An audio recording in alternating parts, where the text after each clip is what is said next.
Power TV Rakesh Shetty ಅವರೇ ನೋಡಿ, Soujanya case ಬಗ್ಗೆ ಯಾವ ಮಾಧ್ಯಮದಲ್ಲೂ ಕೂಡ ಸುದ್ದಿ ಬರ್ತಾ ಇಲ್ಲ. ಆದರೆ ನಿಮ್ಮ ಮಾಧ್ಯಮದಲ್ಲಿ ಸೌಜನ್ಯ ವಿಚಾರ ಬರ್ತಾ ಇದೆ. ಆ ವಿಚಾರಕ್ಕೆ ತಕ್ಕಂತೆ ನೀವು ತಿಮ್ಮಾರೂಢಿಯವರಾಗಿರ್ಬೋದು, ಗಿರೀಶ್ ಮಠಣ್ಣವರಾಗಿರ್ಬೋದು, ಮತ್ತು ಆ ಹುಡುಗ ಸಮೀರ್ ಆಗಿರ್ಬೋದು, ಅಂದರೆ ಸೌಜನ್ಯ ಹೆಣ್ಮಗು ವಿಚಾರದಲ್ಲಿ ಹೋರಾಟ ಮಾಡ್ತಿರೋ ಅಂಥವರ ಕಾನ್ಸೆಪ್ಟನ್ನು ತಗೊಂಡು ಈ ಸೌಜನ್ಯ ಅನ್ನೋ ಸಬ್ಜೆಕ್ಟನ್ನು ಏನು ನಿಮ್ಮ ಮಾಧ್ಯಮದಲ್ಲಿ ಕೂತ್ಕೊಂಡು ನೆನ್ನೆ ಎಲ್ಲ ಸಿಕ್ಕಾಪಟ್ಟೆ ವಿಡಿಯೋಸ್ಗಳನ್ನ ಮಾಡಿ ಹಾಕ್ತಾ ಇದ್ರಿ, ಅದೆಲ್ಲವನ್ನು ಕೂಡ ನಾವು ಸೂಕ್ಷ್ಮವಾಗಿ ನೋಡಿದ್ದೀವಿ.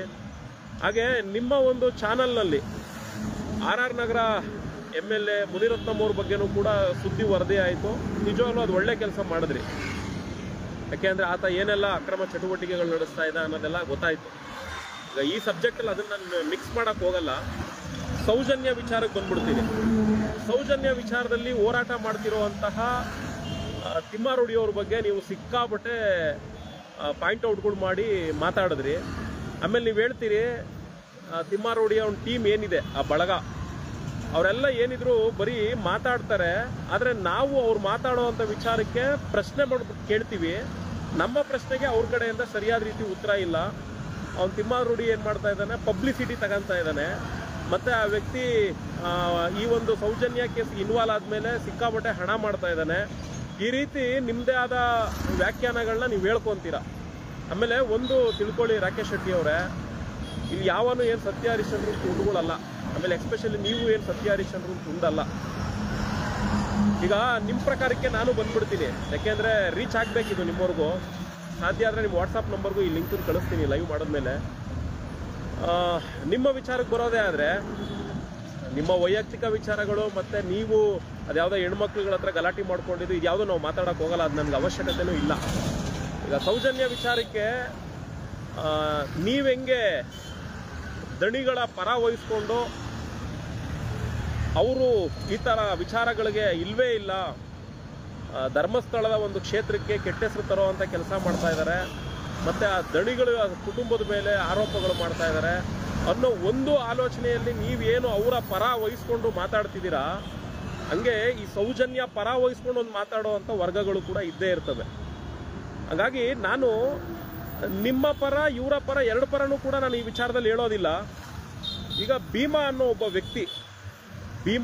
ವ್ಯಕ್ತಿ ಏಕಾಏಕಿ ಬಂದಿದ್ದಾರೆ. ಎಲ್ಲಿಗೆ ಬಂದಿದ್ದಾರೆ? ನೇರವಾಗಿ SP ಸಾಹೇಬ್ರನ್ನ ಭೇಟಿ ಮಾಡಿ SP ಸಾಹೇಬ್ರಿಗೆ ಮಾಹಿತಿಗಳನ್ನ ಕೊಟ್ಟು, ತದನಂತರ ವಕೀಲರ ಮುಖಾಂತರ ಕೋರ್ಟ್ಗೆ ಹಾಜರಾಗಿ ಜಡ್ಜ್ ಸಾಹೇಬ್ರ ಮುಂದೆ ಹೇಳಿಕೆಗಳನ್ನ ಕೊಟ್ಟಿರುವಂಥ ವಿಚಾರ ನೋಡಿ. ಪವರ್ ಟಿವಿಯವರು ನೋಡಿ, ಈ ಸಬ್ಜೆಕ್ಟನ್ನು ತಗೊಂಡು ನೀವು ಮಾತಾಡಿ. ಇದು ಮೇಯ್ನ್ ಬೇಕಾಗಿರೋದು. ತಿಮ್ಮಾರೂಢಿಯವರು ಈ ಸೌಜನ್ಯ ಕೇಸಲ್ಲಿ ಬಂದು ಬಿಲ್ಡಪ್ ತಗೊಂತಿದ್ದಾರೆ, ಹೆಸರು ಮಾಡ್ಕೊತಿದ್ದಾರೆ, ಹೀರೋ ಆಗ್ತಿದ್ದಾರೆ. ಇದೆಲ್ಲ ಬಿಟ್ಬಿಡಿ. ಈಗ ನೀವು ಕೂಡ ಅಷ್ಟೇ ಮಾಡ್ತಾ ಇರೋದು. ಧರ್ಮಸ್ಥಳ ಮತ್ತು ದಣಿಗಳ ವಿಚಾರನ ಎತ್ಕೊಂಡು, ತಿಮ್ಮಾರೂಢಿ ವಿಚಾರಗಳನ್ನ ಎತ್ಕೊಂಡು ನೀವು ನಿಮ್ಮ ಚಾನಲ್ನ ವ್ಯೂಸ್ ಜಾಸ್ತಿ ಮಾಡ್ಕೊಳ್ಳೋದಕ್ಕೆ, TRP ಜಾಸ್ತಿ ಮಾಡ್ಕೊಳ್ಳೋದಕ್ಕೆ, ನೀವು ಹೀರೋಯಿಸಮ್ ಆಗೋದಕ್ಕೆ ನೀವು ಕೂಡ ಪ್ರಯತ್ನ ಪಡ್ತಾ ಇರ್ಬೋದಲ್ವಾ? ನೋಡ್ರಿ, ಪಾಸಿಟಿವ್ ಅಂದಮೇಲೆ ನೆಗೆಟಿವ್ ಇದ್ದೇ ಇರ್ತದೆ. ಈಗ ಒಂದು ಹೆಣ್ಮಗುಗೆ ಅನ್ಯಾಯ ಆಗಿದೆ ಅನ್ನೋ ವಿಚಾರಕ್ಕೆ ಧ್ವನಿ ಎತ್ತಿದ್ದಾರೆ. ನಮ್ಮ ಸಮಾಜದ ವ್ಯವಸ್ಥೆ ಹೆಂಗೆ ಅಂದರೆ, ಯಾರು ಅನ್ಯಾಯದ ವಿರುದ್ಧ ಧ್ವನಿ ಎತ್ತುವಂಥ ಕೆಲಸ ಮಾಡ್ತಾರೆ, ಆ ಧ್ವನಿ ಎತ್ತುವಂಥವ್ರ ಮೇಲೆ ಕೇಸಸ್ಗಳಾಕ್ಸೋದು, ಇಲ್ಲ ಧ್ವನಿ ಎತ್ತೋವ್ರ ವಿರುದ್ಧ ಕಾಲೆಳೆಯುವಂಥ ಕೆಲಸ ಮಾಡೋದು, ಆಮೇಲೆ ಅವ್ರನ್ನ ಟೀಕೆ ಮಾಡೋದು, ಅದ್ರ ಜೊತೆಗೆ ಅವ್ರನ್ನ ಇಕ್ಕಟ್ಟಿನ ಪರಿಸ್ಥಿತಿಗೆ ಸಿಗಾಕ್ಸೋವಂಥ ರೀತಿಲಿ ಮಾಡೋದು, ಇದು ಹಿಂದೆಯಿಂದನೂ ನಡ್ಕೊಂಬಂದ್ಬಿಟ್ಟೈತೆ. ಇವೆಲ್ಲ ನಾವು ನೋಡಿ ಸಾಕಾಗ್ಬಿಟ್ಟಿದ್ದೀವಿ. ಹಂಗಾಗಿ ಇಲ್ಲಿ ಯಾರು ಏನು ಸತ್ಯ ಹರಿಶ್ಚಂದ್ರ ಮುಂದುಗಳಲ್ಲ, ಇನ್ಕ್ಲೂಡಿಂಗ್ ನೀನು ಕೂಡ ಸೇರಿ. ಹಂಗಾಗಿ ನಾವು ತಿಮ್ಮಾರೂಢಿಯವರು ನಿಮ್ಮ ಪ್ರಕಾರಕ್ಕೆ ಬಂದ್ಬಿಡ್ತೀನಿ. ತಿಮ್ಮಾರೂಢಿಯವರು ಸರಿ ಇಲ್ಲ, ಗಿರೀಶ್ ಮಠಣ್ಣನವರು ಸರಿ ಇಲ್ಲ, ಆಮೇಲೆ ಆ ಹುಡುಗ ದೂತ ಸಮೀರ್ ದೂತ, ಆ ಹುಡುಗನೂ ಕೂಡ ಸರಿ ಇಲ್ಲ ರೀ. ಇವ್ರು ಯಾರೂ ಸರಿ ಇಲ್ಲ. ಆಮೇಲೆ ಈ ತಿಮ್ಮಾರೂಢಿ ಟೀಮ್ ಏನಿದೆಯಲ್ಲ, ಇವ್ರನ್ನೆಲ್ಲ ನೋಡಿಕೊಂಡು ಒಂದಷ್ಟು ಜನ ಮಾತಾಡ್ತಾರೆ ಅಂತ ಹೇಳ್ತಿರಲ್ಲ, ಇವ್ರುಗಳು ಸರಿ ಇಲ್ಲ ರೀ. ಇವರೆಲ್ಲ ಟಾರ್ಗೆಟ್ ಇಟ್ಬಿಟ್ಟವ್ರೆ ಅಂತಾನೆ ಅನ್ಕೊಂಡ್ಬಿಡೋಣ. ಭೀಮಾ ಬಂದಿದಾರಲ್ಲ, ಈಗ ಬಂದು ಜಡ್ ಸಾಹೇಬ್ರ ಮುಂದೆ ಎಲ್ಲ ಸ್ಟೇಟ್ಮೆಂಟ್ ಕೊಟ್ಟಿದಾರಲ್ವಾ. ಈಗ ಇಲಾಖೆ ಕೆಲಸ ಮಾಡಬೇಕಲ್ವಾ. ಸಂವಿಧಾನದ 4ನೇ ಅಂಗ ಮಾಧ್ಯಮ ಅಂತ ಹೇಳ್ಕೊಂತೀರ ನೀವಾಗಿರ್ಬೋದು, ಮತ್ತೆ ಸಮಾಜ ಆಗಿರ್ಬೋದು. ನಿಮ್ಮ 4ನೇ ಅಂಗದಿಂದ ಇಲಾಖೆ, ಕಾನೂನು ವ್ಯವಸ್ಥೆ ಏನು ನಡೀತಾ ಇದೆ ಇದೆಲ್ಲ ಆಧಾರವಾಗಿ ಇಟ್ಕೊಂಡು ಸುದ್ದಿ ಮಾಡಿ. ನೋಡಿ, ವಿಜಯ್ ಟೈಮ್ಸಲ್ಲಿ ವಿಜಯಲಕ್ಷ್ಮಿ ಶಿರ್ಬೂರ್ ಅವರು ಸುದ್ದಿ ಮಾಡಿದ್ದಾರೆ ನೋಡಿ. ವಿಚಾರಕ್ಕೆ ತಕ್ಕಂತೆ ಆಧರಿಸ್ಬಿಟ್ಟು ಸುದ್ದಿ ಮಾಡಿ. ತಿಮ್ಮಾರೋಡಿ ಸರಿ ಇಲ್ವಾ, ಬೇಡ ಬಿಟ್ಬಿಡ್ರಿ. ತಿಮ್ಮಾರೋಡಿ ಕಂಪೇರ್ ಮಾಡ್ಕೊಂಡ್ರೆ ನೀವು ಒಳ್ಳೆಯವರ, ಆಯ್ತಪ್ಪ ನೀನೇ ಒಳ್ಳೆಯವರು. ಗಿರೀಶ್ ಪಟ್ಟಣ್ಣ ಅವ್ರು ಸರಿ ಇಲ್ವಾ, ಬೇಡ ಬಿಟ್ಬಿಡಿ. ನೋಡ್ರಿ, ಅವರು ಸಬ್ಜೆಕ್ಟನ್ನ ತಂದು ಮುಂದೆ ಇಟ್ಟಿದ್ದಾರೆ. ಅವ್ರು ಹೀರೋ ಆಗ್ತಾ ಇದ್ದಾರೋ, ವಿಲನ್ ಆಗ್ತಾ ಇದ್ದಾರೋ, ಅವ್ರು ಇನ್ನೊಂದು ಮಾಡ್ತಾ ಇದ್ದಾರೋ, ಮತ್ತೊಂದು ಮಾಡ್ತಾ ಇದ್ದಾರೋ, ಅದ್ರದ್ದು ಎವಿಡೆನ್ಸ್ಗಳು ಸಿಗಾಕೊಂಡಾಗ ಅದರ ಕರ್ಮ ಅವ್ರು ಅನುಭವಿಸ್ಕೊಳ್ತಾರೆ. ಹಂಗಂತ ಹೇಳಿ ಅವ್ರು ಸರಿ ಇಲ್ಲ, ಇಲ್ಲಿ ಯಾರನ್ನೋ ಟಾರ್ಗೆಟ್ ಮಾಡ್ತಿದ್ದಾರೆ. ಆಯ್ ಸ್ವಾಮಿ, ನಾವು ಯಾರನ್ನೂ ಟಾರ್ಗೆಟೇ ಮಾಡೋದು ಬೇಡ. ಈಗ ಭೀಮಾ ಅನ್ನೋ ವ್ಯಕ್ತಿ ಏಕಾಏಕಿ ಬಂದಿದ್ದಾರೆ. ಇಲಾಖೆ ಪ್ರೊಸೀಜರ್ ಏನಿದೆ, ಪೊಲೀಸ್ ಇಲಾಖೆನ ಭೇಟಿ ಮಾಡಿದ್ದಾರೆ. ಪೊಲೀಸ್ ಇಲಾಖೆ ಆದಮೇಲೆ ಏನು ಮಾಡಿದ್ದಾರೆ, ಕಾನೂನು ಮುಂದೆ ಹೋಗಿದ್ದಾರೆ. ಕಾನೂನಲ್ಲೂ ಕೂಡ ಸ್ಟೇಟ್ಮೆಂಟ್ ಕೊಟ್ಟಿದ್ದಾರೆ. ಮಾಡ್ರಯ್ಯ ಸುದ್ದಿಗಳನ್ನ ಇದನ್ನ ಇಟ್ಕೊಂಡು ಮಾಡ್ರಿ, ಈ ಕಂಟೆಂಟನ್ನ ಇಟ್ಕೊಂಡು ಮಾಡ್ರಯ್ಯ. ಅದನ್ನ ಬಿಟ್ಬಿಟ್ಟು ಮತ್ತೆ ಹಳೆ ಪುರಾಣನ ತಕ್ಕೊಂಡು ತಿಮ್ಮಾರೋಡಿ ಹಂಗಂತೆ, ಗಿರೀಶ್ ಪುಟ್ಟಣ್ಣ ಹಿಂಗಂತೆ, ಅವ್ರು ಹೀರೋ ಆಗೋಕೆ ಹೋಯ್ತವ್ರಂತೆ, ಅವ್ರೇನೋ ದುಡ್ಡು ಮಾಡ್ಕೊಂತಾರಂತೆ. ಯಾರ್ಯಾರು ಹಣೆ ಬರದಲ್ಲಿ ಏನೇನು ತಿನ್ಬೇಕು ಅಂತ ತಿನ್ನೋದನ್ನ ಯಾವನ್ನೂ ತಪ್ಸಕ್ಕಾಗಲ್ಲ. ಈಗ ನೀನು ನೋಡು, ನಮ್ಮ ಕೋಡಿಹಳ್ಳಿ ಚಂದ್ರಶೇಖರ್ ಅವ್ರ ಮನೆಗೆ ಹೋಗಿ ಕೂತ್ಕೊಂಡೆ. ಏನಕ್ಕೆ ಹೋಗಿ ಕೂತ್ಕೊಂಡೆ, ನಿನ್ನ ಲೈಫನ್ನ ನೀವು ಸೇವ್ ಮಾಡ್ಕೊಳ್ಳೋದಕ್ಕೆ ಹೋಗಿ ಕೂತ್ಕೊಂಡೆ. ಕೊನೆಗೆ ಏನು ಮಾಡಿದೆ, ಅವ್ರ ಮನೇಲೇ ಇದ್ಕೊಂಡು ಅವ್ರ ಬಗ್ಗೆನೇ ಸ್ಪ್ರಿಂಗ್ ಆಪರೇಷನ್ನ ಮಾಡಿ ಅವ್ರನ್ನ ಕೆಡ್ಡ ತೋಡೋ ಅಂತ ಕೆಲಸ ಮಾಡಿದೆ. ಇದ್ರ ಕರ್ಮ ಮುಂದೊಂದು ದಿನ ನಿನಗೂ ಸಿಕ್ಕೇ ಸಿಗುತ್ತೆ. ಆದರೆ ಅಲ್ಲಿವರೆಗೂ ನೀನು ಕಾಯಬೇಕು. ಹಿಂಗೆ ನೀನು ಅಲ್ಲಿ ಮಾಧ್ಯಮದಲ್ಲಿ ಕೂತ್ಕೊಂಡು ನಿಂದೆ ಆದ ರೀತಿಯಲ್ಲಿ ನೀನು ನಿಂದೆ ದಾಟಿಯಲ್ಲಿ ನೀನು ನಿನ್ನ ಆ್ಯಂಕರ್ಗಳು ಕೂತ್ಕೊಂಡು ಮಾತಾಡ್ಬಿಟ್ರೆ ಅದನ್ನು ಕೇಳೋ ಅಷ್ಟು ಮುಟ್ಟಾಡ್ರುಗಳು ನಾವ್ಯಾರೂ ಅಲ್ಲ. ಯಾಕೆಂದರೆ ಏನು ನಡೀತಾ ಇದೆ ವ್ಯವಸ್ಥೆ ಅಂತ ನೋಡ್ತಾ ಇದ್ದೀವಿ.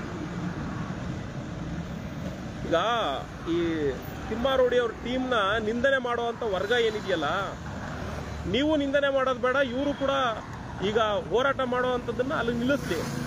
ಇವಾಗ ಏನು ಪ್ರಕ್ರಿಯೆ ನಡೀತಿದೆಯಲ್ಲ, ಭೀಮಾ ಅನ್ನೋ ವ್ಯಕ್ತಿಯಿಂದ ಲೀಗಲ್ ಆಗಿ ತಾನೇ ಆ ಹುಡುಗ ಬಂದಿರೋದು. ಪೊಲೀಸ್ ಇಲಾಖೆ ಭೇಟಿ ಮಾಡಿದ್ದಾರೆ, ಕಾನೂನು ಮುಂದೆ ಬಂದಿದ್ದಾರೆ. ಕೇಳ್ರಯ್ಯ, ಇವಾಗ ಭೀಮನ್ ಸ್ಟೇಟ್ಮೆಂಟ್ಗಳೇನು, ಭೀಮಾ ಕೊಟ್ಟಿರುವಂಥ ಸ್ಟೇಟ್ಮೆಂಟಲ್ಲಿ ಏನೇನು ಕೆಲಸಗಳಾಗಬೇಕಾಗಿದೆ ಕೆದಕ್ರಿ. ಆಗ ದಣಿಗಳು ತಪ್ಪು ಮಾಡೋರೋ, ದಣಿಗಳು ರಿಲೇಷನ್ ಅವ್ರು ತಪ್ಪು ಮಾಡೋರೋ, ಅಥವಾ ನೀವು ಟಾರ್ಗೆಟ್ ಮಾಡ್ತಿರಲ್ಲ ಈ ಟೀಮೇ ತಪ್ಪು ಮಾಡೋರು ಎಲ್ಲ ಆಚೆ ಬರಲೇಬೇಕಲ್ವಾ. ಆ ಪ್ರಯತ್ನ ಪಡ್ರಿ. ಅದನ್ನು ಬಿಟ್ಬಿಟ್ಟು ಅವ್ನು ಸಮೀರ್ ದೂತ ಮಾಡಿ ಸರಿ ಇಲ್ಲ, ಸಮೀರ್ ದೂತ ಅಂಥ ಜಾತಿ ಇಂಥ ಜಾತಿ ಅಂಥ ಧರ್ಮ, ಆಮೇಲೆ ಅವನ್ನ ಕ್ರಾಸ್ ಕ್ವಶನ್ ಮಾಡಿ ಕೇಳೋದು, ಇದು ಯಾವುದೂ ಉಪಯೋಗಕ್ಕೆ ಬರಲ್ಲ. ಉಪಯೋಗಕ್ಕೆ ಬರೋದು ಒಂದೇ ಸಬ್ಜೆಕ್ಟು, ಭೀಮನ ಅಜೆಂಡಾಗಳು. ಭೀಮಾ ಅವರು ಕೊಟ್ಟಿರೋಂತಹ ಸ್ಟೇಟ್ಮೆಂಟು, ಭೀಮಾ ಅವ್ರು ಕೊಟ್ಟಿರೋ ಸ್ಟೇಟ್ಮೆಂಟ್ ಮೇಲೆ ಕಾನೂನು ಏನು ರೀತಿ ಮುಂದುವರಿಯುತ್ತಾ ಇದೆ ಅದು ಇಲ್ಲಿ ತುಂಬ ಇಂಪಾರ್ಟೆಂಟು. ನಿಮ್ಮ ಮೀಡಿಯಾಗಳಿಗೆ ತಾಕತ್ತಿದ್ರೆ ಅದನ್ನು ನೀವು ಜನಕ್ಕೆ ತೋರಿಸುವಂಥ ಕೆಲಸ ಮಾಡಿ. ಅದನ್ನು ಬಿಟ್ಬಿಟ್ಟು ಸಮೀರ್ ದೂತನ್ನ ಕ್ರಾಸ್ ಕ್ವಶನ್ ಮಾಡೋದು, ಆಮೇಲೆ ತಿಮ್ಮಾರೋಡಿ ಅವರು ಅವ್ರು ಸರಿ ಇಲ್ಲ ಇವ್ರು ಸರಿ ಇಲ್ಲ ಅನ್ನೋದು ಎಲ್ಲ ಸತ್ಯಹರಿಶ್ಚಂದ್ರನ ತುಂಡ್ರೆ ಕಣಯ. ಬೆಳಕಿಗೆ ಬರೋವರೆಗೂ ಮಾತ್ರ, ಬೆಳಕಿಗೆ ಬಂದಮೇಲೆ ಎಲ್ಲರದು ಆಚೆಗೆ ಬರ್ತದೆ. ಹಂಗಂತ ಹೇಳಿ ಯಾವನು ಏನು ಸಾಚ ಅಲ್ಲ ಅಂತ ನಮಗೂ ಗೊತ್ತು. ಶೆಟ್ಟಿ ಅವರೇ, ರಾಕೇಶ್ ಶೆಟ್ಟಿ ಅವರೇ, ಮಾಧ್ಯಮ ಇಟ್ಕೊಂಡಿದ್ದಾಕ್ಷಣ ನೋಡ್ರಿ, ಹಿಂದೆ ಎಲ್ಲ ಏನಾಗ್ಬಿಟ್ಟಿತ್ತು ಗೊತ್ತೇನ್ರಿ, ನೀವೇನು ಮಾಧ್ಯಮದಲ್ಲಿ ಒಬ್ಬ ವ್ಯಕ್ತಿ ಸರಿಯಿಲ್ಲ ಅಂತ ತೋರಿಸ್ತಿದ್ರಿ ಅದನ್ನು ಜನ ನಂಬಿಡೋರು. ಇವತ್ತು ನೀವು ಯಾವ ವ್ಯಕ್ತಿನ ಸರಿಯಿಲ್ಲ ಅಂತ ಬೆರಳು ಮಾಡಿ ತೋರಿಸ್ತೀರಾ, ಇವತ್ತು ಅಂಥ ವ್ಯಕ್ತಿಗಳ ಕೈಯಲ್ಲೂ ಕೂಡ ಸೋಷಿಯಲ್ ಮೀಡಿಯಾ ಇದೆ. ನಿಮ್ಮ ಮಾಧ್ಯಮಗಳಿಗಿಂತ ಪವರ್ಫುಲ್ಲಾಗಿ ಅವರ ವಿಚಾರವಂತಿಕೆಗಳನ್ನ ಅವರಲ್ಲಿ ಹಂಚ್ಕೊಂಡ್ಬಿಡ್ತಾರೆ. ನೋಡಿದ್ದೀರಾ, ಈಗ ಮೊನ್ನೆ ಯಾವುದೋ ರಚಿತಾ ರಾಮ್ ಅವ್ರದ್ದು ಸುದ್ದಿ ಪ್ರಚಾರ ಆಯಿತು. ಅವ್ರು ಹಂಗೆ ಮಾಡ್ತವ್ರೆ ಹಿಂಗೆ ಮಾಡ್ತವ್ರೆ ಅಂತೇಳಿ ಚಲನಚಿತ್ರದ ಮಂಡಳಿಯಲ್ಲಿ ಹೋಗಿ ದೂರನ್ನ ಕೊಟ್ಟರು. ರಚಿತಾ ರಾಮ್ ಅವ್ರು ಯಾವ್ದಾದ್ರು ಮಾಧ್ಯಮದಲ್ಲಿ ಬಂದು ಸ್ಟೇಟ್ಮೆಂಟ್ ಕೊಟ್ರಾ? ಖಂಡಿತ ಇಲ್ಲ. ಅವ್ರದ್ದೇ ಆದ ಸೋಷಿಯಲ್ ಮೀಡಿಯಾದಲ್ಲಿ ಹೋದ್ರು, ವಿಡಿಯೋ ಮಾಡಿ ಅಪ್ಲೋಡ್ ಮಾಡಿದ್ರು. ನಿಮ್ಮ ಮಾಧ್ಯಮಗಳು ಬಂದ್ರಾ? ಇಲ್ಲ. ನೀವು ಅದನ್ನು ಎತ್ಕೊಂಡು ನಿಮ್ಮ ಮಾಧ್ಯಮಗಳಲ್ಲಿ ಹಾಕೊಂಡು ರುಬ್ಕೊಂಡ್ರಿ. ಇಷ್ಟೇ ವ್ಯತ್ಯಾಸ. ನಿಮ್ಮ ಅವಶ್ಯಕತೆ ಈ ಸೋಷಿಯಲ್ ಮೀಡಿಯಾ ಬಂದ ಮೇಲೆ ಮುಗಿದೋಯ್ತು. ನೀವು ಪುಂಗೋ ಅಂಥ ಕತೆಗಳನ್ನ ಕೇಳೋರು ಕೇಳ್ಕೊಬೇಕು. ನೀವು ಯಾರ ಮೇಲೆ ದೂಷಣೆ ಮಾಡ್ತೀರಾ ಅವ್ರು ಬಂದು ಸರಿಯಾಗಿ ಕ್ಲಾರಿಟಿ ಕೊಟ್ಟರು ಅಂದರೆ ನಿಮ್ದೇನು ಪಿಕ್ಚರ್ ನಡೆಯಲ್ಲ. ಹಿಂಗಿದೆ ನಿಮ್ಮ ಸ್ಥಿತಿಗತಿಗಳು. ನಿನ್ನೆ ನಾನು ನೋಡಿರಲಿಲ್ಲ, ಅದು ಯಾವುದೋ ಒಂದು 3-4 ಜನ ಲಿಂಕ್ ಕಳಿಸಿದ್ರು, ಎಲ್ಲ ಕೂತ್ಕೊಂಡು ನೋಡಿದೆ. ನೀನು ಅಲ್ಲಿ ಮಾತಾಡಿದ್ದು ಏನೂ ಅಲ್ಲ, ಬರೀ ಅವ್ರನ್ನ ಟಾರ್ಗೆಟ್ ಮಾಡ್ಕೊಂಡು ಮಾತಾಡಿದ್ಯಾ. ಅದು ನಮ್ಗೆ ಯಾರಿಗೂ ಅವಶ್ಯಕತೆ ಇಲ್ಲ. ನಮಗೆ ಬೇಕಾಗಿರೋದು ಇಷ್ಟೇ. ತಿಮ್ಮ ಅನ್ನೋ ವ್ಯಕ್ತಿ ಏನು SP ಸಾಹೇಬ್ರ ಮುಂದೆ ಬಂದಿದ್ರು, SP ಸಾಹೇಬ್ರನ್ನ ಜೊತೆಗೂಡಿ ಏನು ಕಾನೂನು ಮೊರೆ ಹೋದ್ರು, ಕಾನೂನಲ್ಲಿ ಏನು ಸ್ಟೇಟ್ಮೆಂಟ್ ಕೊಟ್ಟಿದ್ದಾರೆ, ಆ ಸ್ಟೇಟ್ಮೆಂಟ್ ಆಧಾರದಲ್ಲಿ ಏನು ಕೆಲಸಗಳಾಗಬೇಕಾಗಿದೆ ಇದ್ರ ಬಗ್ಗೆ ಫೋಕಸ್ ಮಾಡಿ ಜನಕ್ಕೆ ಸಂದೇಶ ಕೊಡ್ರಿ. ಅದನ್ನು ಬಿಟ್ಬಿಟ್ಟು ಬೇರೆದನ್ನೆಲ್ಲ ಕೊಟ್ಕೊಂಡು ಕೂತ್ಕೊಂಡ್ರೆ ನಿನ್ನನ್ನು ಕೂಡ ಅದೇ ಅಂತಾರೆ, ಇವನು ಯಾರೋ ಚೈಲ್ಡು ಅಂತ.